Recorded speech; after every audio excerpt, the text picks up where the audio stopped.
Hallelujah. Hallelujah.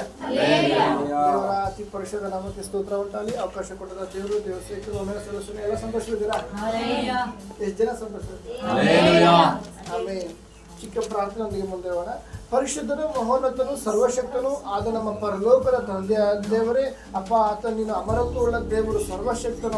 ಹೌದು ಸ್ವಾಮಿ, ಸಕಲವನ್ನು ಒದಗಿಸುವ ದೇವರು ನೀನಾಗಿದ್ದ ಕರ್ತನ, ಸರ್ವವನ್ನು ಉಂಟು ಮಾಡಿದ ದೇವರ ಅಪ್ಪ ನಿಮಗೆ ಸ್ತೋತ್ರ ಸ್ತೋತ್ರ ರಾಜ. ಅಪ್ಪ ಇವತ್ತು ಒಳ್ಳೆಯ ಸಮಯ ಸ್ವಾಮಿ, ಅಪ್ಪ ನನ್ನ ನೀನು ಹಸ್ತಗೊಪ್ಪಿಸಿಕೊಟ್ಟು ಪ್ರಾರ್ಥಿಸಂಗಾದ್ರೆ ದೇವರಾತ್ಮ ಈ ವೇಳೆ ಸ್ವಾಮಿ ಅಪ್ಪ ಒಂದೊಂದು ಹೃದಯಗಳ ಪರಿಸ್ಥಿತಿಗಳನ್ನು ತಿಳಿದಿರುವ ದೇವರಾಗಿದ್ದ ರಾಜ. ಅಪ್ಪ ನನ್ನನ್ನು ನಿನ್ನ ಗಾಯಗಳ ಹಸ್ತಗೊಪ್ಪಿಸಿಕೊಟ್ಟು ಪ್ರಾರ್ಥಿಸ್ತೀನಿ. ವಾಕ್ಯಗಳ ಪದಗಳ ಗುಡಾದ ತಿಳಿಯಪಡಿಸು. ನಿನ್ನ ಆತ್ಮನ ಸಾನ್ನಿಧ್ಯ ನಮ್ಮ ಮಧ್ಯೆ ಚಲಿಸಲ್ಪಡೋದಕ್ಕೆ. ಹೌದು ಸ್ವಾಮಿ, ಈ ವೇಳೆ ಸಣ್ಣ ಪ್ರಾರ್ಥನೆ ಕೇಳಿದಕ್ಕೆ ಸ್ತೋತ್ರ. ಆದಿನ ಅಂತ್ಯದವರೆಗೂ ನಿನ್ನ ಸಾನ್ನಿಧ್ಯದಲ್ಲಿ ನಡೆಸೋದಕ್ಕೆ ಸ್ತೋತ್ರ. ಯೇಸುನ ನಮ್ದು ಪ್ರಾರ್ಥನೆ ತಂದೆ ದೇವರೇ, ಆಮೆನ್. ಹಲ್ಲೆಲೂಯಾ. ಹೌದು, ದೇವರ ಅತಿ ಪರಿಶುದ್ಧ ನಮ್ದು ಮತ್ತೊಂದು ಬಂದು ನಿಮ್ಮೆಲ್ಲರೂ ಒಂದೇ ಸಲ್ಲಿಸ್ತೀನಿ. ಕಳೆದ ಒಂದು ವಾರದಿಂದ ಸಭೆಯಲ್ಲಿ ಉಪವಾಸ ಪ್ರಾರ್ಥನೆ ಅಂತಿದೆ. ದೇವರಿಗೆ ಸ್ತೋತ್ರ. ಈ ಒಂದು ಪ್ರಾರ್ಥನೆ ದೇವರು ನಮ್ಮ ಪ್ರಾರ್ಥನೆ ಕೇಳಿ ಕಾರ್ಯ ಮಾಡ್ತಾರೆ. ಎಷ್ಟು ಜನ ನಂಬ್ತಾರೆ? ದೇವರು ಕಾರ್ಯ ನಡೆಸ್ತಾರೆ. ಎಷ್ಟು ಜನ ನಂಬ್ತಾರ? ಆತನ ಯಾರಾಗಿದ್ದಾನೆ 2 ವಾರದಿಂದ ಮೆಸೇಜ್ ಕಂಟಿನ್ಯೂ ಮಾಡ್ತಾನೆ. ಇವತ್ತು ಅದೇ ಕಂಟಿನ್ಯೂ ಓದಿ. ಅದು ಒಂದೇ ಒಂದು ತಿಮೋತಿ 6:16. ನಮ್ಮ ದೇವರು ಯಾರು? 1 ತಿಮೋತಿ. ಒಂದು ನಿಮಿಷ. ನಮ್ಮ ದೇವರು ಯಾರು? ಅಮರತ್ವ ಉಳ್ಳವನು. ಅಮರತ್ವ ಉಳ್ಳ ಅಂದ್ರೆ ಆತನಿಗೆ ಸಾವಿಲ್ಲ. ಹಲ್ಲೆಲೂಯಾ. ಆತನೇ ಆದಿಯು ಅಂತ್ಯವು, ಆಲ್ಫವು ಓಮೆಗವು ಇರುವಾತನು. ಹಲ್ಲೆಲೂಯಾ. ನಮ್ಮ ಪ್ರಾರ್ಥನೆ ಕೇಳಿರುವ ಆತನು. ಎಷ್ಟು ಜನ ನಂಬ್ತೀರಾ? ಎಷ್ಟು ಜನ ನಂಬ್ತೀರಾ?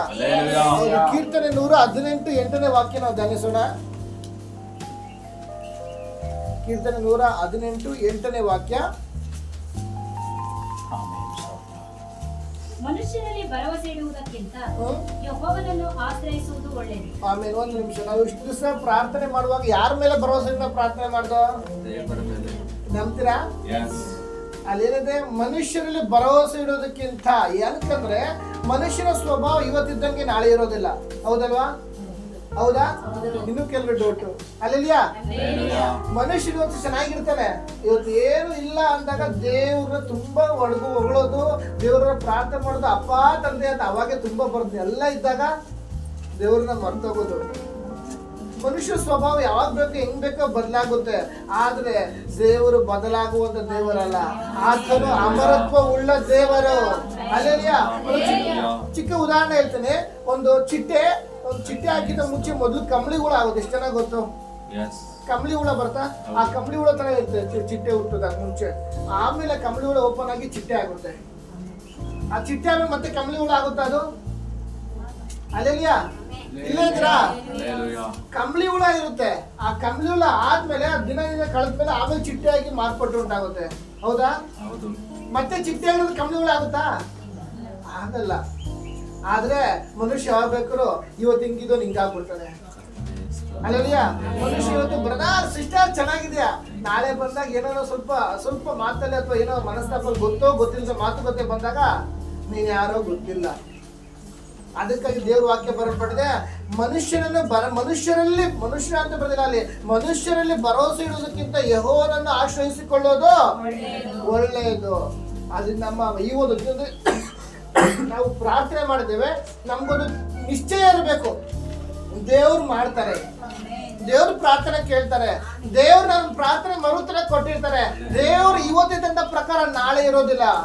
ಇವತ್ತು ನಾವು ಸಭೆಯಲ್ಲಿ ಇಷ್ಟು ಜನ ಇರ್ಬೋದು, ಮುಂದೆ ಒಂದು ದಿನ ಕುತ್ಕೊಳ್ಳೋಕ್ ಜಾಗ ಇಲ್ಲದಂತೆ ದೇವ್ರು ಕಾರ್ಯ ಮಾಡ್ತಾರೆ. ಅಲ್ಲಲ್ಲಿಯಾ? ಎಷ್ಟು ಜನ ನಂಬ್ತೀರಾ? ಕಂಬಳಿ ಹುಳ ಚಿಟ್ಟೆ ಆಗುತ್ತೆ, ಆದ್ರೆ ಚಿಟ್ಟೆ ಕಂಬಳಿ ಹುಳ ಆಗಲ್ಲ. ದೇವರು ಯಾವ ರೀತಿ ಅದನ್ನ ತಯಾರಿಸಿದ್ದಾರೆ ಅಂದ್ರೆ ಅದು ಒಂದೇ ಒಂದು ಯಾವಾಗೂ ಸಹ ಅದು ಅದ್ಲು ಬದಲು ಆಗೋದಿಲ್ಲ. ಆದ್ರೆ ಮನುಷ್ಯ ಹೇಳ್ಬೇಕು ಅದ್ಲು ಬದಲಾಗುತ್ತಾರೆ. ಅದಕ್ಕಾಗಿ ಮನುಷ್ಯರಲ್ಲಿ ಭರವಸೆ ಇಡುತ್ತಾ ಯೆಹೋವನನ್ನು ಆಶ್ರಯಿಸಿಕೊಳ್ಳೋದು ಒಳ್ಳೆಯದು. ಇವತ್ತು ನಾವು ದೇವರಲ್ಲಿ ಭರವಸೆ ಇಟ್ಟಿರುವಾಗ ಶತ್ರು ಅದನ್ನ ಆ ಭರವಸೆ ಹಾಳು ಮಾಡ್ಬೇಕು ಅಂತ ಅನೇಕ ಕಾರ್ಯ ತರ್ತಾನೆ. ಯಾವಾಗ ನಾವು ಭರವಸೆಯಿಂದ ಇಡ್ತೀವಿ, ನಮ್ಗೆ ದೇವ್ರ ಪ್ರಾರ್ಥನೆ, ದೇವರ ಸಮ್ಮುಖ ಹೋಗೋದಕ್ಕೆ ನಮ್ಮ ಗೋಳಾಟವನ್ನು ಕೇಳಿ ದೇವರೇ ನನ್ನ ಪರಿಸ್ಥಿತಿ ಹಿಂಗೆ ಅಂತ ಒಂದು ದಾಹ ಬರುತ್ತೆ. ಯಾವಾಗ ಭರವಸೆ ಬಿದ್ದೋಗುತ್ತೆ, ಪ್ರಾರ್ಥನೆ ಮಾಡಕ್ಕಾಗಲ್ಲ, ಗೋಳಾಟ ಮಾಡಕ್ಕಾಗದೆ ಎಷ್ಟೋ ಬಾರಿ ನಾವು ಅನ್ಕೋತೀವಿ, ದೇವರೇ ನಾನು ಈ ರೀತಿ ಈ ವಾರ ಹಿಂಗ್ ಪ್ರಾರ್ಥನೆ ಮಾಡ್ಬೇಕು, ಈ ವಾರ ನಾನು ಹಿಂಗಿರ್ಬೇಕು, ನನ್ನ ಕುಟುಂಬದಲ್ಲಿ ನನ್ನ ಮಕ್ಕಳಿಗೋಸ್ಕರ, ನಮ್ಮ ಯಜಮಾನಿಗೋಸ್ಕರ, ನಮ್ಮ ಮನೆಗೋಸ್ಕರ, ಮಾತ್ರ ದೇವರ ಅನ್ನಮೇ ಇಟ್ಟಿದ್ದಾನೆ ಉದ್ದೇಶಕ್ಕೋಸ್ಕರ ಅನೇಕ ತೀರ್ಮಾನ ಮಾಡ್ತೀವಿ.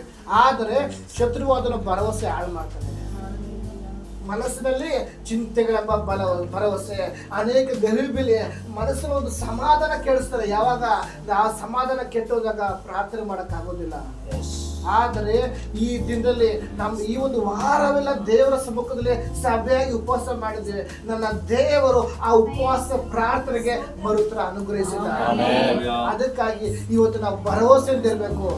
ಅನೇಕ ಬಾರಿ ನಾವೇನ್ ಮಾಡ್ತೀವಿ, ನಾವು ಸೈತಾನ ಜಾಸ್ತಿ ಹೊಗಳೋದು. ಸೈತಾನ ಹಂಗ್ ಮಾಡ್ಬಿಟ್ಟ, ಈ ವಾರ ಪೂರ್ತಿ ತುಂಬಾ ಪಾಠ ನಾನು ಕಲಿತೆ. ಅಂಕಲ್ ನನ್ಗೊಂದು ಮಾತು ಹೇಳ್ರು, ಕಾರೇ ನೀನು ಇದು ದುಡ್ದಿದ್ದು ದುಡಿಯಕ್ಕೆ ತಂದಿದ್ದು ಕಾರು, ನೀನು ಆಜ್ಞಾಪಿಸು. ನಾವ್ ಏನಾದ್ರೂ ನಮ್ಮ ಬಾಯಿ ಒಳ್ಳೇದು ಹೇಳ್ಬೇಕು ಹೊರತು, ಅಯ್ಯೋ ಸೈತಾನ್ ಹಂಗ್ ಮಾಡ್ಬಿಟ್ಟ, ಸೈತಾನ್ ಹಿಂಗ್ ಮಾಡ್ಬಿಟ್ಟ, ಸೈತಾನ್ ಎಲ್ಲೋ ರೋಡಲ್ಲಿ ಇದ್ದಾರೆ, ಅಯ್ಯೋ ನನ್ನ ಕರಿತಾ ಇರೋದು ಆ ಒಂದು ಖುಷಿನ ಬರ್ಬತ್ತಾನೆ. ಅಲ್ಲೆಲಿಯಾ ಅಲ್ಲೆಲಿಯಾ. ಯಾಕಂದ್ರೆ ಇದು ನಾವು ಸಹಜ ಗುಣ, ಮನಸ್ಸಿನ ಸಹಜ ಗುಣ. ಆದ್ರೆ ಇವತ್ತು ನಾವು ಮನುಷ್ಯರಲ್ಲಿ ಭರವಸೆ ಇಟ್ಟಿಲ್ಲ, ದೇವರ ಮೇಲೆ ಭರವಸೆ ಇಟ್ಟಿದ್ದೇವೆ. ಪರಿಸ್ಥಿತಿಗಳು ಬರುತ್ತೆ, ಪರಿಸ್ಥಿತಿಗಳ ಮಧ್ಯದಲ್ಲಿ ಕುಂದಿ ಹೋಗುವಂತ ಸಮಯ ಬರುತ್ತೆ, ಕಣ್ಣೀರಿನ ಸಮಯ ಬರುತ್ತೆ. ಅದ್ರ ಮಧ್ಯೆ ನಾವು ಆಜ್ಞಾಪಿಸ್ಬೇಕು. ಇವತ್ತು ನಾವು ಕಣ್ಣೀರ್ ಇರ್ಬೋದು, ಒಂದು ಭಯ ಇರ್ಬೋದು, ಒಬ್ಬಂಟಿಗರಾಗಿ ಜೀವಿಸ್ತಿರ್ಬೋದು, ಆತ್ಮಿಕವಾಗಿ ಬೆಳೆಕಾಗದೇ ಇರ್ಬೋದು, ದೇವರು ನನ್ನ ಸಂಗಡ ಇದ್ದಾನೆ. ದೇವರನ್ನ ಸಂಗಡ ಇದ್ದಾನೆ, ಕರೆದಾತನ ಸಂಗಡ ಇದ್ದಾನೆ. ಆತನು ಅಮರತ್ವ ಉಳ್ಳವನಾಗಿದ್ದಾನೆ. ಆತನೇ ಆದಿಯೂ ಅಂತ್ಯವೂ ಆದ ದೇವರಾಗಿದ್ದಾನೆ. ಇಂದು ಏನೆಂದು ಜೀವಿಸುವ ದೇವರು ನನ್ನ ದೇವರಾಗಿದ್ದಾನೆ. ಎಷ್ಟು ಜನ ಹೇಳಕ್ ಸಾಧ್ಯ? ಇವತ್ತು ನಾನು ಏನ್ ಹೇಳಕ್ ಬರ್ತಾ ಇದೀನಿ ಅಂದ್ರೆ, ನಾವು ಪರಿಸ್ಥಿತಿಯಲ್ಲಿ ಏನೇ ಬರ್ಬೋದು, ನಮ್ಮ ಬಾಯಲ್ಲಿ ಒಳ್ಳೇದ್ ನೋಡಿಬೇಕು. ಅಲ್ಲಲ್ಲಿಯಾ. ಮಕ್ಕಳು ಎಷ್ಟೋ ಬಾರಿ ಮಗು ಏನೋ ಗಲಾಟೆ ಮಾಡಿ ನೋಡಿದ್ರ, ಲೋಕದಲ್ಲಿ ಅನೇಕ ದರಿದ್ರ ತರ ಹುಟ್ಬಿಟ್ಟ ಇವನು. ಮಕ್ಕಳನ್ನ ಬೈತಾರೆ ನೋಡಿದ್ರ, ದರಿದ್ರ ಯಾಕನ ಹುಟ್ಟಿನ ಹೊಟ್ಟೆ ಇರ್ಬೇಕಾದ್ರೆ ಕಚ್ಚಿಸಿ ಸಾಯಿಸ್ಬಿಡ್ತಿದ್ದೆ. ಹೌದಾ? ಅನೇಕ ಜನರು ಈ ತರ ಮಾತಾಡ್ತಾರೆ. ಆದ್ರೆ ನಮ್ಮ ಬಾಯಿಯಿಂದ ಹೊರಡುವಂತ ಪ್ರತಿಯೊಂದು ಮಾತಿಗೂ ದೇವರ ದೃಷ್ಟಿಯಲ್ಲಿ ಲೆಕ್ಕವಿದೆ.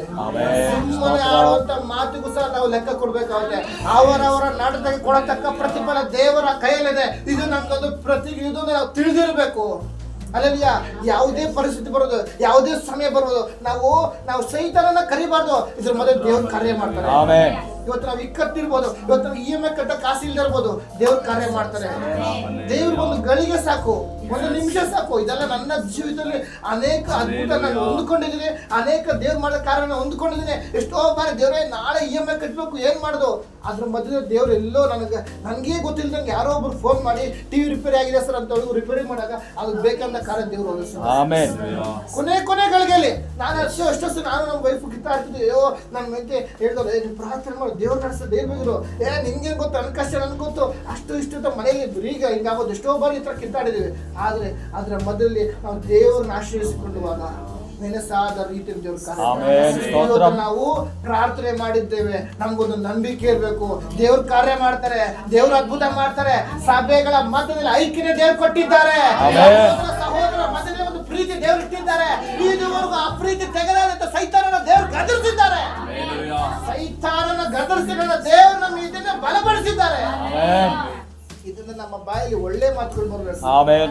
ಯಾವಾಗ ನಾವು ಒಳ್ಳೇದ್ ಮಾತಾಡ್ತೀವಿ ಸುತ್ತಮುತ್ತ ಒಳ್ಳೇದೇ ನಡೆಯುತ್ತೆ. ಯಾವಾಗ ಬೇಡವಾದ ಮಾತು ಮಾತಾಡ್ತೀವಿ ಬೇಡವಾದ ಕಾರ್ಯಗಳು ನಡೆಯುತ್ತೆ. ಯಾವಾಗ ಸೈತಾನ ಎಲ್ಲೋ ಇರ್ತಾನೆ, ಆ ರೋಗಗಳು ಎಲ್ಲೋ ಇರ್ತವೆ. ಆದ್ರೆ ನಾವೇ ಕರೆದು ರೋಗ ಮನೇಲಿ ಮೈ ಮೇಲೆ ಹಾಕೋದು. ಹೌದು ಅಲ್ವಾ? ಇನ್ನು ಕೆಲವು ಸ್ವಲ್ಪ ಡೌಟು ಅಲ್ಲದಿಯಾ. ಚೆನ್ನಾಗಿ ಹೇಳ್ತಾರೆ, ಹಾಟ್ ಬೂಟ್ ಹಾಟ್ ಮನೆ. ಉದಾಹರಣೆಗೆ ಗಂಡ ಹೆಂಡತಿ ಸೂಪರ್ ಆಗಿರ್ತಾರೆ, ಎಂತ ನೆಮ್ಮದಿ ಸಂತೋಷವಿರ್ತಾರೆ. ಎಲ್ಲೋ ದುಡುಕಿ ಪಾಪ ಏನೋ ಯಜಮಾನ ಕೆಲಸ ಮಾಡ್ಕೊಂಡ್ ಬಂದಿರ್ತಾರೆ, ಅಥವಾ ಏನೋ ಬಟ್ಟೆ ಹೋಗಿತಾ ಇರ್ತಾರೆ, ಟೀ ಮಾಡ್ಕೊಡಿ ಅಂತ ಹೆಂಡತಿ ಕೇಳ್ಬೋದು. ನನ್ನ ಕಷ್ಟ ನಾನು ಕೂತು ಬೆಳಗ್ಗಿಂದ ಮಕ್ಳು ನೋಡ್ಕೊಂಡಿದ್ದೀನಿ, ಅಡಿಗೆ ಮಾಡಿದೀನಿ, ಮಕ್ಳು ಸ್ಕೂಲ್ ಕಳ್ಸಿದ್ರೆ ಅಯ್ಯೋ ಹೋಗ ಕಡೆ ಅಂದ್ಬಿಟ್ರೆ ಅಯ್ಯೋ ಮಗಳು ನಾನು ಕೆಲಸ ಮುಗಿಸಿ ಸುತ್ತ ಬಂದು ಬಟ್ ಅಂತ ನೋಡ್ತಾರೆ. ಅವಾಗೇನೋ ಸಮಾಧಾನ ಕೆಟ್ಟೋಗುತ್ತೆ. ಅಲ್ಲೆಲ್ಲಾ ಹೌದಲ್ವಾ? ಸಮಾಧಾನ ಕಟ್ಟುವವನಾಗಿರ್ಬೇಕು. ಪರಿಸ್ಥಿತಿಗಳು ಬರುತ್ತೆ, ಕೋಪ ಬರುತ್ತೆ, ಇವೆಲ್ಲವೂ ಬರುತ್ತೆ. ಅವೆಲ್ಲವೂ ನಾವು ಕ್ರಿಸ್ತನಲ್ಲಿ ಇಡಬೇಕು. ಮುಂದೆ ಇನ್ನೊಂದು ವಾಕ್ಯನ ಓದೋಣ. ಯೋಹಾನ ಸುವಾರ್ತೆ, ಅದಕ್ಕಿಂತ ಮುಂಚೆ ಯಾಕೋಬನ ಪತ್ರಿಕೆ ಹೋಗೋಣ. 1ನೇ ಅಧ್ಯಾಯ 16ನೇ ವಾಕ್ಯ. ನನ್ನ ಪ್ರಿಯ ಸಹೋದರರೇ, ಮೋಸ ಹೋಗಬೇಡಿರಿ. ಒಂದು ನಿಮಿಷ ಏನಕ್ಕೆ ಹೇಳ್ತಾ ಇದ್ರೆ ಒಂದು 2 ವಾಕ್ಯ ಮೇಲಿಂದ ಓದೋಣ. 14ನೇ ವಾಕ್ಯದಿಂದ ಓದೋಣ. ಆದರೆ ಪ್ರತಿಯೊಬ್ಬನು ಇದೆಲ್ಲ ನೀವು ಮನೆಗೆ ಹೋದ್ಮೇಲೆ ಅಲ್ಲೆಲ್ಲ ವಾಕ್ಯದಿಂದ ಓದಿ ಕ್ಲೀನ್ ಅರ್ಥ ಆಗುತ್ತೆ. ಈಗ ನಾನು ಮೇಲೆ ಹೇಳ್ತಾ ಇದ್ದೀನಿ, ಆದರೆ ಪ್ರತಿಯೊಬ್ಬನು ತನ್ನಲ್ಲಿರುವ ಆಶಾಪಾಶದಿಂದ ಎಳೆಯಲ್ಪಟ್ಟು ಮರುಳುಗೊಂಡವನಾಗಿ ಪ್ರೇರೇಪಿಸಲ್ಪಡುತ್ತಾನೆ. ಆಮೇಲೆ ಎಲ್ಲರೂ ಅಬ್ಸರ್ವ್ ಮಾಡಕ, ಆಶೆಯು ಬಸುರಾಗಿ ಪಾಪವು ಏರುತ್ತದೆ, ಪಾಪವು ತುಂಬಾ ಬೆಳೆದು ಮರಣವನ್ನು. ಅದಕ್ಕಾಗಿ ನನ್ನ ಪ್ರಿಯ ಸಹೋದರರೇ, ಮೋಸ ಹೋಗ್ಬೇಡಿ. ಅಲ್ಲೆಲ್ಲ ಇವತ್ತು ನಾವು ಪ್ರಾರ್ಥನೆ ಮಾಡುವಾಗ ಕಣ್ಣಿನ ಆಸೆ, ಶರೀರದ ಆಸೆ, ಲೋಕದ ಆಸೆ, ಬದುಕು ಬಾಳಿನ ಡಂಬ ಇವೆಲ್ಲ ಬರುತ್ತೆ. ಈ ಒಂದು ಶರೀರದ ಮೇಲೆ ನಾವು ಜಯಿಸ್ಬೇಕು. ಯಾಕಂದ್ರೆ ಪ್ರಿಯ ದೇವರ ಮಗುವೆ, ಈ ಒಂದು ಶರೀರ ಮಣ್ಣಿಂದ ಉಂಟು ಮಾಡಿ ಮಣ್ಣಿಗೆ ಆಗುತ್ತೆ. ಆದ್ರೆ ನಾನು ಕಳೆದಲ್ಲಿ ಹೇಳಿದ್ದೆ, ನನ್ನಲ್ಲಿರುವಂತ ಆತ್ಮ, ನಿಮ್ಮೊಬ್ಬೊಬ್ಬರಲ್ಲಿರುವಂತ ಒಂದು ಆತ್ಮ, ಅದು ದೇವರದಾಗಿದೆ. ಅದು ಪರಲೋಕಕ್ಕೆ ಹೋಗುವಂತ ಆತ್ಮವಾಗಿದೆ. ಅದಕ್ಕಾಗಿ ಈ ಒಂದು ಪರಲೋಕ ಹೋಗುವಾಗ ಶರೀರ ತಡೆ ಮಾಡುತ್ತೆ. ಅದಕ್ಕಾಗಿ ಯೇಸು ಸ್ವಾಮಿನ ಬಿಟ್ಟು ಉಪವಾಸ ಮಾಡಿ ಅಡವಿಗೆ ಹೋಗುವ, ಈ ಲೋಕವೆಲ್ಲ ನಾನು ಕೊಟ್ಟಿದ್ದೆ, ಒಂದೇ ಒಂದ್ಸಲ ನನ್ಗೆ ಸಲ್ಯೂಟ್ ಹೊಡಿ ಸಾಕು, ಎಲ್ಲ ನಿನ್ಗೆ ಕೊಟ್ಬಿಡ್ತೀನಿ. ಅದು ಸೈತಾನ ನಿನ್ಗೆಲ್ಲ ಪ್ಲಾನ್ ಮಾಡ್ದ, ವಾಕ್ಯ ಹಿಡ್ಕೊಂಡು ಮಾಡ್ತಾನೆ. ಹಲ್ಲೆಲೂಯಾ. ಆದರೆ ಇವತ್ತು ನಾವು ಎಲ್ಲಿದ್ದೇವೆ? ನನ್ನಲ್ಲಿರುವಂತ ಆತ್ಮ ದೇವರದಾಗಿದೆ. ನನ್ನ ದೇವರು ಯಾರಾಗಿದ್ದಾನೆ? ಆತನ ಅಮರತ್ವ ಉಳ್ಳ ದೇವರಾಗಿದ್ದಾನೆ. ಇನ್ನು ಏನನ್ನು ಜೀವಿಸುವ ದೇವರಾಗಿದ್ದಾನೆ. ನಮ್ಮ ಪ್ರಾರ್ಥನೆ ಮರುತ್ವ ಕೊಡುವ ದೇವರಾಗಿದ್ದಾನೆ. ನಮ್ಮ ಸಭೆಗೆ ವಿರುದ್ಧವಾಗಿ, ಕುಟುಂಬಕ್ಕೆ ವಿರುದ್ಧವಾಗಿ ಶತ್ರು ಯಾವುದೇ ರೀತಿ ಬಂದರೂ ಅದರ ವಿರುದ್ಧವಾಗಿ ನನ್ನ ದೇವರು ಎದ್ದು ನಿಲ್ಲುವ ದೇವರಾಗಿದ್ದಾನೆ. ಆ ಒಂದು ನಂಬಿಕೆ ನಮ್ಗಿರ್ಬೇಕು. ಯಾವುದೇ ಸಮಯದಲ್ಲೂ ಸಹ ನಾವು ಸೋತು ಹೋದಂತೆ ಎಚ್ಚರವಾಗಿರಬೇಕು. ಶತ್ರುವಾದರೂ ನಮ್ಮ ಶರೀರ, ನಮ್ಗೆ ಶತ್ರು ಎಲ್ಲೋ ಬರಲ್ಲ, ನಮ್ಮ ಶರೀರ ನಮ್ಗೆ ತಡೆ ಮಾಡುತ್ತೆ. ಪ್ರಾರ್ಥನೆ ಮಾಡುವಾಗ ಅಲ್ಲ, ಅಥವಾ ನಾವು ಆತ್ಮಿಕವಾಗಿರುವಾಗ, ಏನೋ ಒಂದು ತೀರ್ಮಾನದಲ್ಲಿರುವಾಗ ಶರೀರ ತಡೆ ಮಾಡುತ್ತೆ. ಒಂದು ಚಪಲಾಸೆ, ತಿನ್ಬೇಕು, ಅದ್ ಮಾಡ್ಬೇಕು, ತಿನ್ನೋ ಊಟದಿಂದ ಎಷ್ಟೋ ಕುಟುಂಬಗಳ ಜಗಳ ಆಗಿದೆ. ಅಲ್ಲೆಲ್ಲ ಈ ಲೋಕದಲ್ಲಿ ಒಡವೆ, ದುಡ್ಡು, ಲೋಕದಲ್ಲಿ ಒಂದು ದುಡ್ಡು ಮೇಲೆ, ಐಶ್ವರ್ಯ ಮೇಲೆ, ಇದ್ರ ಮೇಲೆ ಆಸೆ ಇಡುವಾಗ ಕುಟುಂಬದ ಗಲಿಬಿಲಿ ಆಗಿದೆ. ಶರೀರದ ಆಸೆಯನ್ನು ಕುಟುಂಬ ಗಲಿಬಿಲಿ ಆಗಿದೆ. ಆದರೆ ಅದಕ್ಕೆ ಬದುಕು ಬಾಯಿ ಡಂಬ ಇವೆಲ್ಲ ಇಷ್ಟೇ. ಆದರೆ ಮೇಲಿರುವುಗಳ ಮೇಲೆ ನಾವು ಮನಸ್ಸಿನವರಾಗಿರ್ಬೇಕು. ಆದ್ರೆ ನನ್ನ ದೇವರು ಮೇಲೆ ನಮ್ಗೆ ಆಲ್ರೆಡಿ ಕ್ರಿಸ್ತನೆಂಬ ಒಂದು ಒಳ್ಳೆ ಆಸ್ತಿ ನಮ್ಗೆ ಕೊಟ್ಟಿದ್ದಾರೆ. ಅಲ್ಲಿ ಎಷ್ಟು ಜನ ನಂಬ್ತೀರಾ? ಆತನು ಯಾರು? ಅಮರತ್ವ ಉಳ್ಳವನು, ಆತನು ಸದಾ ಜೀವಿಸುವವನು, ಆತನು ಭಾಗ್ಯವಂತನಾದ ದೇವರು. ನಮ್ಮ ಆಶೀರ್ವಾದಗಳು ಪರಲೋಕದಲ್ಲಿದೆ. ನಮಗೆ ಬೇಕಾದಂತ ಕಾರ್ಯಗಳನ್ನು ಆತನು ಒದಗಿಸುವನಾಗಿದ್ದಾನೆ. ಮುಂದೆ ಕಂಟಿನ್ಯೂ ಮಾಡಿ. ಮೋಸ ಹೋಗಬೇಡಿರಿ. ಎಲ್ಲಾ ಒಳ್ಳೆ ದಾನಗಳು, ಕುಂದಿಲ್ಲದ ಎಲ್ಲಾ ವರಗಳು. ಒಂದು ನಿಮಿಷ ಅಬ್ಸರ್ವ್ ಮಾಡಿ. ಎಲ್ಲಾ ಒಳ್ಳೆ ದಾನಗಳು, ಕುಂದಿಲ್ಲದ ಎಲ್ಲಾ ವರಗಳು. ಕುಂದಿಲ್ಲ ಅಂದ್ರೆ ಏನ್ ಹೇಳಿ? ಅಲ್ಲೇ ಕೊರತೆ ಇಲ್ಲದೆ ಇರೋದು. ಅಲ್ಲಲ್ಲಿಯ ಅದು ಸರಿ ಇಲ್ಲ, ಹಂಗೆ ಹಿಂಗೆ ಅಂತಲ್ಲ. ಕುಂದು ಯಾವುದಕ್ಕೆ ಹೇಳಕ್ಕೆ ಆಗೋದಿಲ್ಲ, ಚೆನ್ನಾಗಿಲ್ಲ ಅಂತ ಹೇಳಕ್ಕೆ ಆಗೋದಿಲ್ಲ. ಅಂತ ಒಳ್ಳೆ ಕ್ವಾಲಿಟಿ ಇಲ್ಲಿಂದ ಬರುತ್ತದೆ, ಮೇಲನೆಯಿಂದ ಸಕಲ ವಿಧವಾದ ಬೆಳಕಿಗೂ. ಒಂದು ನಿಮಿಷ, ಸಕಲ ವಿಧವಾದ ಬೆಳಕಿಗೂ. ಅಲ್ಲೆಲ್ಲ ಕಳೆದ ಸೂರ್ಯ 2000 ಒಂದು ಕಿಲೋಮೀಟರ್ ಒಂದು ಸ್ಪೀಡಿಂದ ಬೆಳಕು ಬರ್ತಾನೆ ಅಂದ್ರೆ ಅದ್ರ ಡಬಲ್ ಬೆಳಕು ದೇವರಾಗಿದ್ದಾನೆ. ಅಲ್ಲೆಲ್ಲ ಒಂದು ನಿಮಿಷ, ಆಕಾಶವು ಸಿಂಹಾಸನ, ಭೂಮಿಯು ಪಾದಪೀಠ. ಹೌದಾ? ವಾಕ್ಯ ಎಲ್ಲ ಕೇಳಿದ್ರ? ಹೌದಾ? ಉದಾಹರಣೆಗೆ ನಾವೊಂದು 70 kg ಇದ್ದೀನಿ, ಎಷ್ಟಪ್ಪ ಇದ್ದೀನಿ, ಹೌದಲ್ಲ? ಅದು 150 kg ಇದ್ರೆ ಉದಾಹರಣೆ ಒಂದು 200 kg ಇರ್ತವೆ. ಉದಾಹರಣೆ ಎಕ್ಸಾಂಪಲ್, ಒಂದು 200 kg ಒಬ್ಬ ವ್ಯಕ್ತಿ ಬಂದು ಚೇರ್ ಮೇಲೆ ಕುತ್ಕೊಂಡ್ರೆ ನಾವೇನು ಹೇಳ್ತೀವಿ? ಬ್ರದರ್, ಚೇರ್ ಗಟ್ಟಿ ಇದೆಯಾ? ಯಾವ ಬೇಕು ಪಟ್ಟ ಬಿಡ್ಬೋದು? ಯೋಚನೆ ಮಾಡಿ. ಆದ್ರೆ ಆಕಾಶವು ಸಿಂಹಾಸನ, ಭೂಮಿಯು ಪಾದಪೀಠ. ನಮ್ಮ ದೇವರು ಎಷ್ಟು ಅಗಲ ಇರ್ಬೋದು, ಎಷ್ಟು ಉದ್ದ ಇರ್ಬೋದು? ವರ್ಣಿಸಕ್ಕಾಗುತ್ತಾ? ಅಲ್ಲೆಲ್ಲ ನಮ್ಮ ದೇವ್ರ ಮುಂದೆ ನಾವು ವಿಚಿತ್ರ ಅಕ್ಕಿ ಕಾದ್ರೂ ಕಾಣಲ್ಲ, ವಿಶೇಷ ಇರ್ತೀವಿ. ಆದರೆ ನನ್ನ ದೇವರು ಸರ್ವಶಕ್ತನು. ಒಂದೇ ಒಂದು ಮಾತಿನ ಭೂಮಿ ಆಕಾಶ ಎಲ್ಲ ಉಂಟು ಮಾಡಿದನು. ಎಲ್ಲ ಬೆಳಕಿಗೂ ದೊಡ್ಡ ಬೆಳಕು ನನ್ನ ದೇವರು. ಅಲ್ಲೆಲ್ಲ ನನ್ನ ದೇವರು ಯಾರು ಇದ್ದಾನೆ? ಆತನೇ ಅಮರತ್ವ ಉಳ್ಳ ದೇವರಾಗಿದ್ದಾನೆ. ಈ ಭೂಮಿ ಮೇಲೆ ಏನೂ ಇಲ್ಲ. ಅಲ್ಲೆಲ್ಲ ಅದಕ್ಕಾಗಿ ಒಳ್ಳೆ ದಾನಗಳು, ಕುಂದಿಲ್ಲದ ಎಲ್ಲ ವರಗಳು, ಮೇಲನ ಸಕಲ ವಿಧವಾದ ಎಲ್ಲ ಕಾರಣಗಳಿಗೂ ಆತನಿಂದಲೇ ಬರುವುದಂತಾಗಿದೆ. ಎಷ್ಟು ಜನ ನಂಬ್ತೀರಾ? ಇವತ್ತು ನಾವು ಉಪವಾಸ ಪ್ರಾರ್ಥನೆ 1 ವಾರ ಮಾಡಿದ್ದೇವೆ. ಈ ಉಪವಾಸ ಪ್ರಾರ್ಥನೆಗೆ ಮರುತರ ಮೇಲನ ಲೋಕದಿಂದ ನನ್ನ ದೇವರು ಅನುಗ್ರಹಿಸಿದ್ದಾರೆ. ಆಮೆನ್. ಎಷ್ಟು ಜನ ನಂಬ್ತೀರಾ? ಆ ಅನುಗ್ರಹಿಸಿರುವಂತ ವಿಷಯಗಳು ಕುಂದಿಲ್ಲದದ್ದಲ್ಲ. ಅಲ್ಲೆಲುಯ್ಯ, ಎಲ್ಲ ಒಂದು ಒಳ್ಳೆ ವರಗಳಾಗಿವೆ. ಅಲ್ಲೆಲುಯ್ಯ, ಗಲ ಒಂದು ಕುರಿತು ಸಭೆ ಬರೆದಂತ ಸಭೆಗೆ ಒಂದು ಕೊರಿತದವರ ಸಭೆಗೆ ಕೊಡಲ್ಪಟ್ಟಿರುವಂತ ಎಲ್ಲಾ ವಾಗ್ದಾನಗಳು ನಮ್ಮ ಸಭೆ ಮೇಲೆ ಕೊಟ್ಟಿದ್ದೆ ಅಂತ ವಾಗ್ದಾನ ಕೊಟ್ಟಿರುವಾಗ ಅದನ್ನ ಬರುವಂತ ವಾಗ್ದಾನಗಳು ಎಲ್ಲಿಂದ ಬರುತ್ತೆ? ಮೇಲನ ಲೋಕದಿಂದ. ಅಲ್ಲೆಲುಯ್ಯ, ಅದು ಕುಂದಿಲ್ಲದ್ದು. ಎಷ್ಟು ಜನ ನಂಬ್ತೀರಾ? ಅಲ್ಲೆಲುಯ್ಯ, ಮುಂದೆ ಓದ್ಬಿಡ್ಬೇಕಾ? ಸಕಲ ವಿಧವಾದ ಬೆಳಕಿಗೂ ಮೂಲ ಕಾರಣನಾದವನಿಂದ ಇಳಿದು ಬರುತ್ತವೆ. ಆಮೇಲೆ ಎಷ್ಟು ಜನ ನಂಬ್ತೀರಾ? ಅಲ್ಲೆಲುಯ್ಯ, ನನ್ನ ದೇವರಿಂದ ಎಲ್ಲವೂ ಬರುತ್ತೆ. ದೇವ್ರು ತೀರ್ಮಾನ ಮಾಡ್ರೇ ಭೂಮಿಗೆ ಬರೋದು. ದೇವ್ರು ತೀರ್ಮಾನ ಮಾಡಲಿಲ್ಲ ಅಂದ್ರೆ ಅದೇನು ನಡೆಯೋದಿಲ್ಲ. ನಾವು ಅನ್ಕೋತೀವಿ, ಅಯ್ಯೋ ಯೇಸಪ್ಪ, ನಾನು ನೆಕ್ಸ್ಟ್ ವಾರ ಒಂದು ಮನೆ ಕಟ್ಟಿಸ್ಬೇಕು, ಅಥವಾ ಕಾರ್ ತಗೊಬೇಕು, ಅಥವಾ ಈ ತರ ಡ್ರೆಸ್ ಮಾಡ್ಬೇಕು, ಏನೋ ಒಂದು ಪ್ಲಾನ್ ಮಾಡ್ತೀವಿ. ದೇವ್ರ ಚಿತ್ತ ಆದ್ರೆ ಕಾರ್ಯ ನಡೆಯೋದು. ಅಲ್ಲೆಲ್ಲ ಎಷ್ಟು ಜನ ನಂಬ್ತೀರಾ? ಬೇಗ ಇನ್ನೊಂದು ವಾಕ್ಯ, ಯೋಹಾನ ಸುವಾರ್ತೆ 3:27 ವಾಕ್ಯ.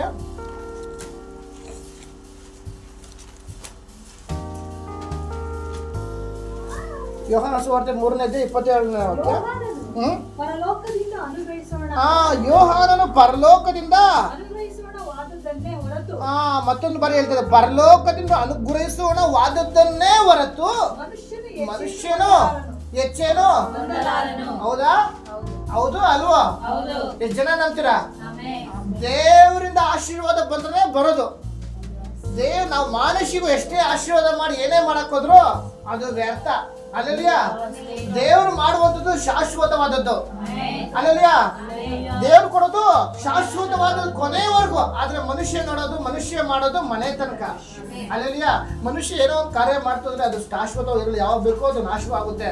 ಆ ಮನುಷ್ಯ ಏನೋ ಒಂದು, ಉದಾಹರಣೆಗೆ ಒಂದು ಮಿಕ್ಸಿ ಇಲ್ಲ ಇದ್ರ, ನೀವೆಲ್ಲ ಹೆಣ್ಮಕ್ಳು ಇದ್ರೆ ಅಡಿಗೆ ಮಾಡ್ಬೇಕು, ಎಷ್ಟು ಮಿಕ್ಸಿ ಯೂಸ್ ಮಾಡ್ತಾರ, ಎಷ್ಟು ಚಟ್ನಿ ರುಬ್ಬಿದ್ರ, ಎಷ್ಟು ಒಗ್ಗರಣೆಗೆಲ್ಲ ರುಬ್ಬಿದ್ರೆ ಬರ ಅಂತ. ಆದ್ರೆ ಎಷ್ಟು ಅವಾಗ ಕೆಟ್ಟೋಗ್ತಾ ಇರುತ್ತೆ. ಕೆಟ್ಟೋಗ್ದಿರೋ ಮಿಕ್ಸಿ ಯಾವ್ದಾನ ಇದೆಯಾ? ಆದ್ರೆ ಅಲ್ಲೂ ದೇವ್ರು ತಯಾರಿಸಿದ್ದು. ಎಷ್ಟು ಮೂಳೆ ಕರೆದಿದೆ, ಎಷ್ಟು ಚಟ್ನಿ ಕರೆದಿದೆ, ಎಷ್ಟು ಇಡ್ಲಿ ಕರೆದಿದೆ, ಯಾವ ತರ ಅಲ್ಲಿ ಕೆಟ್ಟೋಗಿದ್ಯಾ? ಅಲ್ಲೆಲ್ಲ ದೇವರು ಸೃಷ್ಟಿ ಆಗಿದ್ದು ಈ ರೀತಿ ಇದೆ, ಮನುಷ್ಯ ಸೃಷ್ಟಿ ಆಗಿದ್ದು ಮಿಕ್ಸಿ ಆಗಿದೆ. ಅಲ್ಲೆಲ್ಲ ದೇವ್ರು ಕೊಡೋದು ಶಾಶ್ವತವಾದದ್ದು. ಅಲ್ಲೆಲ್ಲ ಈ ಅಲ್ಲಲ್ಲಿ ಎಷ್ಟು ಮೂಳೆ ಕರೆದಿದ್ದೀವಿ, ಆ ಮೂಳೆ ಮುರಿದಿದೆ ಹೊರತು ಅಲ್ಲಿ ಮುರಿದಿಲ್ಲ. ಅಲ್ಲೆಲ್ಲ ಅಲ್ಲಿ ಮುರಿದಿದ್ರೆ ಮೋಸ್ಟ್ಲಿ ಅಲ್ಲೋ ಟೂತ್ ಬ್ರಷ್ ಸರಿ ಇಲ್ಲ ಅಂತ ಅರ್ಥ. ಅಲ್ಲೆಲ್ಲ, ಆದರೆ ಈ ದೇವರು ಈ ಒಂದು ಅಲ್ಲಿ ತಯಾರಿಸಿರುವಾಗ ಅದು ಒಂದು ದಿವಸ ರಿಪೇರಿನೇ ಇಲ್ಲ. ಅದಕ್ಕೆ ನಾವು ಗ್ರೀಸು ಮೆಕ್ಯಾನಿಕ್ ಹತ್ರ ಹೋಗ್ಬಿಟ್ಟು ಅವಾಗ ರೆಡಿ ಮಾಡ್ಸಪ್ಪ ಅಂತ ಹೋಗ್ತೀವ. ದೇವ್ರು ಕೊಡೋದು ಶಾಶ್ವತವಾದದ್ದು. ಅಲ್ಲೆಲ್ಲ, ಆದರೆ ಮನುಷ್ಯನ ನೋಡೋದು ಕೊನೆ ತನಕ ಅಷ್ಟೇ. ಅಲ್ಲೆಲ್ಲ, ಇನ್ನು ಬೇಗ ಇನ್ನೊಂದು 1 ಕೊಡ್ತಾರೆ 4:7 ಹಾಕೋದನ.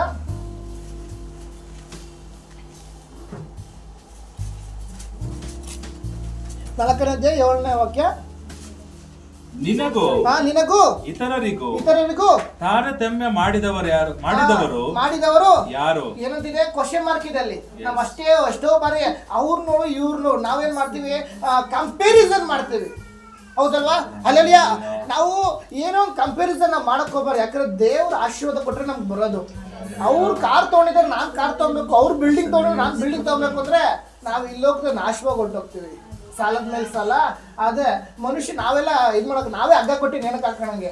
ಅಲ್ಲೆಲ್ಲ ಹಗ್ಗ ಎಲ್ಲೋ ಇರುತ್ತೆ, ತಗೊಂಡೋಗ್ ತಗೊಳಪ್ಪ, ಹಗ್ಗ ಕೊಡ್ತಾ ಇದೀನಿ, ನಾನು ಏನ್ ಕಟ್ಟಿಲ್ಲ ಅದು ಬಿಡು. ಅಲ್ಲೆಲ್ಲ, ಯಾಕಂದ್ರೆ ನಿನಗೂ ಇತರರಿಗೂ ತಾರತಮ್ಯ ಮಾಡೋರು ಯಾರು?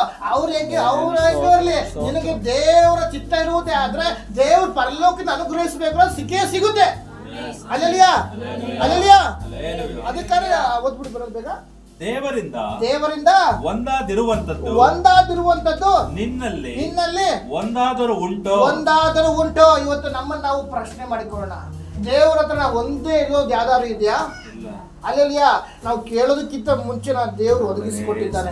ಆದ್ರೆ ಈ ಲೋಕದಲ್ಲಿ ಆವಾಗಲೇ ಹೇಳ್ದೆ, ಇವ್ರನ್ನ ಕಂಪೇರ್ ಮಾಡ್ಕೊಡೋ, ದೇವ್ರೇ ನನ್ಗೆ ಹಂಗ್ ಕೊಟ್ಬಿಟ್ರೆ ಚೆನ್ನಾಗಿತ್ತು, ಅವ್ರು ಹಂಗಿದ್ರೆ ನಾನು ಹಿಂಗಿದ್ರೇನು, ಅವ್ರು ಹಂಗಿದ್ರೆ ಅವ್ರ ಕಷ್ಟ ಅವ್ರಿಗೆ ಗೊತ್ತು, ನಿನ್ ಕಷ್ಟ ನಿನಗೆ ಗೊತ್ತು. ಹೌದಲ್ವಾ? ಅಲ್ಲೆಲ್ಲ, ಆದ್ರೆ ನಾವು ಇತರರಿಗೆ ಕಂಪ್ಯಾರಿಸನ್ ಮಾಡಬಾರ್ದು. ನಮ್ಗೆ ಏನ್ ಬೇಕು ನಮ್ಮ ದೇವ್ರು ಕೊಟ್ಟೇ ಕೊಡ್ತಾರೆ. ಅದಕ್ಕೆ ನನ್ನ ದೇವ್ರು ಯಾರು? ಅಮರತ್ವ ಉಳ್ಳ ದೇವರು. ಆತನು ಸದಾ ಜೀವಿಸುವುದಾಗಿದ್ದಾನೆ. ಎಷ್ಟು ಜನ ಹೇಳ್ತೀರಾ? ಅಲ್ಲೆಲ್ಲ, ಕೊಲೊಸ್ಸೆದವರಿಗೆ ಬರೆದ ಪತ್ರಿಕೆ 1:15 ಓದೋಣ. ಆತನು ಆತನು ಅದೃಶ್ಯನಾದ ದೇವರು ದೇವರ ಪ್ರತಿರೂಪನು ಸೃಷ್ಟಿಗೆಲ್ಲ ಓಕೆ ಪುತ್ರನು ಸೃಷ್ಟಿಗೆಲ್ಲ ಜ್ಯೇಷ್ಠ ಪುತ್ರನು ಸ್ಥಾನ ಹೊಂದಿದವನು ಆಗಿದ್ದಾನೆ. ನಿನ್ನ ನಡೆಸಿದವನು ಯಾರು? ನಿನ್ನನ್ನು ಬಲಪಡಿಸಿದವನು ಯಾರು? ಸೋತು ಹೋದಂತ ಸಮಯದಲ್ಲಿ ಎಲ್ಲರೂ ಕೈ ಬಿಟ್ಟಂತ ಪರಿಸ್ಥಿತಿಯಲ್ಲಿ ಕಣ್ಣೀರಲ್ಲಿ ಇರುವಾಗ, ನೀನು ದುಃಖದಲ್ಲಿ ಇರುವಾಗ ನಿನ್ನ ಸಂತೈಸುವುದನ್ನು ಯಾರಾಗಿದ್ದಾನೆ? ಆತನೇ ಜ್ಯೇಷ್ಠ ಪುತ್ರನು. ಅಲ್ಲೆಲಿಯಾ ಅಲ್ಲೆಲಿಯಾ ಸರ್ವವು ಒಡೆಯನಾದ ದೇವರಾಗಿದ್ದಾನೆ. ಮುಂದೆ ಓದಬೇಕಾ? ಭೂಪರಲೋಕಗಳಲ್ಲಿರುವ ದೃಶ್ಯವಾದವುಗಳೆಲ್ಲವೂ ಸಿಂಹಾಸನಗಳಾಗಲಿ, ಭೂಪರಲೋಕದಲ್ಲಿರುವಂತಹ ದೃಶ್ಯವಾದವುಗಳೆಲ್ಲವೂ ಸಿಂಹಾಸನಗಳಲ್ಲಿ, ಪ್ರಭುತ್ವಗಳಾಗಲಿ, ದೊರೆತನಗಳಾಗಲಿ, ಅಧಿಕಾರಿಗಳಾಗಲಿ, ಅಧಿಕಾರಗಳಾಗಲಿ ಆತನಲ್ಲಿ ಸೃಷ್ಟಿಸಲ್ಪಟ್ಟವು. ಈ ಲೋಕದಲ್ಲಿ ಒಂದು ಒಳ್ಳೆ ಪೋಸ್ಟ್ ಸಿಗ್ಬೇಕು ಅವರ ದೇವರ ಚಿತ್ತ ಇದ್ದರೆ ಅದು ಸಿಗೋದು. ಅಲ್ಲೆಲಿಯಾ ಅಲ್ಲೆಲಿಯಾ ಮನುಷ್ಯನ ಆಲೋಚನೆ ಅನೇಕವಿದೆ, ಆದ್ರೆ ದೇವರ ಸಂಕಲ್ಪವೇ ನಡೆಯೋದು. ಮನುಷ್ಯನ ಆಲೋಚನೆ ಸಾವಿರಾರು ಇರ್ತದೆ. ದೇವರೇ ನಾನು ನಾಳೆ ಹೋಗಿ ಒಳ್ಳೆ ಲ್ಯಾಂಬೋರ್ಗಿನ್ ತಗೊಂಡ್ಬಿಡೋಣ, ಒಳ್ಳೆ ಹಂಗ್ ಮಾಡೋಣ, ಭಿಕ್ಷಾಟ ಬಿಡೋಣ, ರಾತ್ರಿ ಭಿಕ್ಷಾಟ ಬಿಟ್ರೆ ಚೆನ್ನಾಗಿರ್ತಾನ, ಏನೇನೋ ಮನುಷ್ಯನ ಆಲೋಚನೆ, ಆದ್ರೆ ದೇವರ ಸಂಕಲ್ಪನೆ ನಡೆಯೋದು. ಮನುಷ್ಯನ ಆಗೋಪನಕಾರ ಆಗಿದ್ದಿದ್ರೆ ಮನುಷ್ಯನ ಹಿಡಿಯಕ್ಕೆ ಆಯ್ತಿರ್ಲಿಲ್ಲ. ಅಲ್ಲಲ್ಲಿ ಯಾವುದೇ ಅಲ್ವಾ? ಆದ್ರೆ ದೇವರ ನೆರವೇರಿಸುತ್ತೆ, ದೇವರ ಸಂಕಲ್ಪವೇ ಅಲ್ಲಿ ನೆರವೇರುವಂಥದ್ದು. ಅಲ್ಲಲ್ಲಿಯಾ ನನ್ನ ದೇವರು ಯಾರಾಗಿದ್ದಾನೆ? ಅಮರತ್ವ ಉಳ್ಳ ದೇವರಾಗಿದ್ದಾನೆ. ಆತನೇ ಆದಿ ಅಂತ್ಯವೂ ಆಗಿದ್ದಾನೆ, ಅಲ್ಪವೂ ಒಮ್ಮೆಗವೂ ಇರುವ ಆತನು ಈವಾಗಲೂ ಸಹ ಜೀವಿಸುವನಾಗಿದ್ದಾನೆ. ಎಷ್ಟು ಜನ ನಂಬ್ತೀರಾ? ನಮಗೆ ದೇವರೊಂದು ಅಧಿಕಾರ ಕೊಟ್ಟಿದ್ದಾರೆ. ಕಳೆದ ದಿನ ಅಂಕಲ್ ಹೇಳ್ತಾರೆ, ಒಂದು ಶಕ್ತಿ, ಅಧಿಕಾರ, ದೇವರ ರಾಜ್ಯ. ಎಷ್ಟು ಜನ ನಂಬ್ತೀರಾ? ದೇವರ ಅಧಿಕಾರ ಕೊಟ್ಟಿದ್ದಾರೆ. ನನ್ನ ದೇವರು ಯಾರಾಗಿದ್ದಾನೆ? ವಿಮೋಚನಾ ಕಂಡ ಒಂದು ಬೇಗ ಓದ್ಕೊಂಡ್ಬಿಡಿ. ವಿಮೋಚನಾ ಕಂಡ 3:13-14. ದೇವರು ಯಾರು? ಮರುದಿವಸ ಓಕೆ ಅವನು ಹೊರಟು ಹೋಗಿ ಓಕೆ ನೋಡಿದಾಗ ಇಬ್ಬರು ಇಬ್ರಿಯರೇ. ಇಲ್ಲ ಸರ್, ವಿಮೋಚನಾ 3ನೇ ಅಧ್ಯಾಯಕ್ಕೆ ಬನ್ನಿ ಸಿಸ್ಟರ್. ಸಾರಿ, 3ನೇ ಅಧ್ಯಾಯ. ದೇವರಿಗೆ ನಾನು ಇಸ್ರಾಯೇಲರ ಬಳಿಗೆ ಬಂದು ನಿಮ್ಮ ಪಿತೃಗಳ ದೇವರು ನನ್ನನ್ನು ನಿಮ್ಮ ಬಳಿಗೆ